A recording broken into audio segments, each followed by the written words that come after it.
Hello दोस्तों, Kota study group में आपका स्वागत है।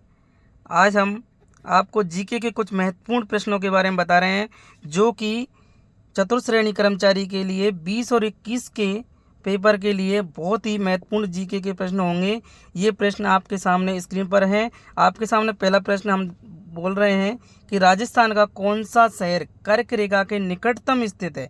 देखिएगा, पढ़ते टाइम आपको ध्यान देना है कि निकटतम पूछा है तो कौन सा शहर है, बिल्कुल निकटतम है वो बांसवाड़ा शहर है। इसी के साथ आपका आंसर हो जाएगा बांसवाड़ा। अगला प्रश्न देखते हैं। अगला प्रश्न आपके सामने है। अगला प्रश्न है, राजस्थान के पश्चिम की अंतर्राष्ट्रीय सीमा कहलाती है। तो आंसर अंतर्राष्ट्रीय सीमा कहलाती है तो कौन सी है? ये रेड क्लिफ रेखा अंतर्राष्ट्रीय सीमा कहलाती है जो कि भारत पाकिस्तान की के मध्य की सीमा है। इसकी लंबाई है 1070 किलोमीटर। कितनी है? 1070 किलोमीटर इसकी लंबाई है। और ये महत्वपूर्ण प्रश्न है, ये परीक्षा में आने वाले टाइम में 20 तारीख को देखने को आपको मिलेगा। अगला प्रश्न देखते हैं इसी के साथ। अगला प्रश्न देखते हैं कि अगला प्रश्न है कि लालदास जी की समाधि कहाँ स्थित है। लालदास जी की समाधि है शेरपुर में स्थित है। और इसका महत्वपूर्ण चीज़ ये है कि ये शेरपुर कहाँ पड़ता है, तो अभी नए जिलों के अनुसार ये बहरौड़ में पड़ता है। कहाँ पड़ता है? बहरौड़ जिले में पड़ता है। ये अति महत्वपूर्ण प्रश्न है। अगला प्रश्न देखते हैं। चार हाथों वाले देवता के रूप में प्रसिद्ध लोक देवता हैं।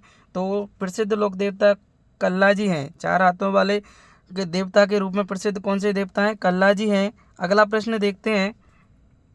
अगला प्रश्न आपके सामने है। अगला प्रश्न है कि कोटा के दशहरे मेले की शुरुआत किसके शासनकाल में हुई थी? तो कोटा के दशहरे मेले की शुरुआत है जो माधव सिंह के शासनकाल में हुई थी। कब हुई थी? माधव सिंह के शासनकाल में हुई थी। अगला प्रश्न है आपकी स्क्रीन पर है। अगला प्रश्न है। अगला प्रश्न में दे रखा है, राजस्थान में सर्वाधिक जनसंख्या वाला जिला कौन सा है?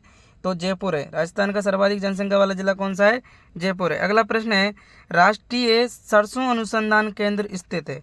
राष्ट्रीय सरसों अनुसंधान केंद्र स्थित है।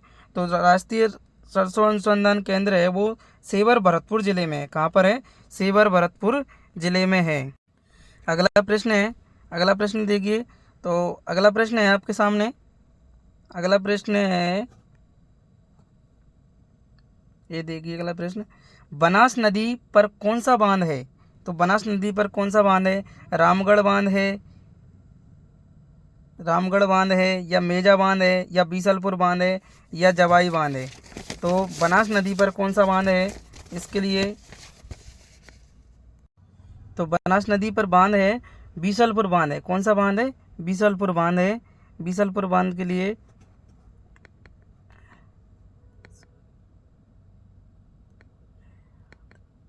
प्रश्न देखते हैं कि राजस्थान का राज्य पशु कौन सा है? तो राजस्थान का राज्य पशु है चिंकारा है। कौन सा है?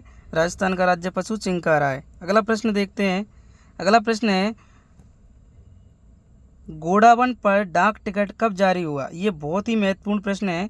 ये आपको परीक्षा में बहुत बहुत महत्वपूर्ण प्रश्न है। एकदम कंटेक्स्ट याद करना है, ज़रूर से आएगा ये। तो अगला प्रश्न देखते हैं। इसमें क्या सही आंसर होगा? 1 नवंबर 1980।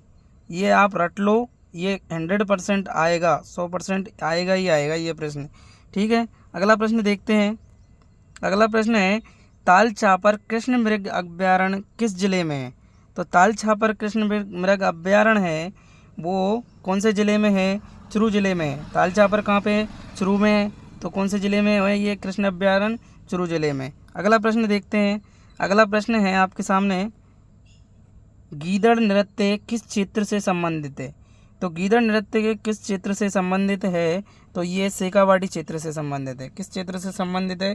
शेखावाटी क्षेत्र से संबंधित है। गीदड़ नृत्य किस क्षेत्र से संबंधित है? शेखावाटी क्षेत्र से संबंधित है। अगला प्रश्न देखते हैं। अगला प्रश्न है आपके सामने, राजस्थान में टायर ट्यूब बनाने का कारखाना कहाँ स्थित है? तो टायर ट्यूब बनाने का कारखाना है कांकरौली राजसमंद में है। कहाँ पर है? कांकरौली राजसमंद में। अगला प्रश्न देखते हैं, राजस्थान में सबसे पहले सूर्योदय कहाँ होता है? तो राजस्थान में सबसे पहले सूर्योदय धौलपुर में होता है। कहाँ होता है? धौलपुर में होता है। अगला प्रश्न देखते हैं। अगला प्रश्न है, कजली तीज का महोत्सव कहाँ मनाया जाता है? तो कजली तीज का जो महोत्सव है वो बूंदी जिले में मनाया जाता है। कहाँ मनाया जाता है? बूंदी जिले में मनाया जाता है। बहुत ही महत्वपूर्ण प्रश्न है।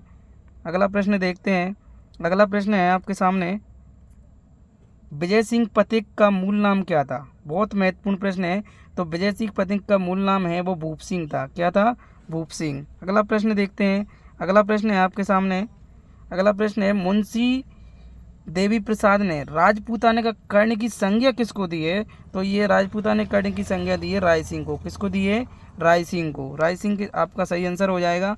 अगला प्रश्न है, राजस्थान के मरुस्थल का कल्प वृक्ष किसे कहा जाता है? तो राजस्थान के मरुस्थल का कल्प वृक्ष खेजड़ी वृक्ष को कहा जाता है। कौन से वृक्ष को कहा जाता है? खेजड़ी वृक्ष को कहा जाता है। अगला प्रश्न देखते हैं। अगला प्रश्न है आपके सामने, निम्न में से कौन सा आभूषण है जो ऊंट के श्रृंगार के लिए प्रयुक्त किया जाता है? तो देखो, मोर का है वो भी किया जाता है, गोरबंद है वो भी किया जाता है, और कमरबंद है वो भी किया जाता है। तो उपयुक्त सभी के साथ हमारा आंसर सही हो जाएगा यहाँ। अगला प्रश्न है आपके पास, अगला और लास्ट प्रश्न है, ये शीतला माता जी का मेला कहाँ लगता है? तो जो शीतला माता जी का मेला है वो चाकसू जयपुर में लगता है। कहाँ लगता है? चाकसू जयपुर में लगता है। हेलो फ्रेंड्स, शेयर करो और सब्सक्राइब करो आपको, ताकि अगला मॉडल पेपर और अच्छे से बना सकें हम। धन्यवाद। कोटा स्टडी ग्रुप में आपका स्वागत है।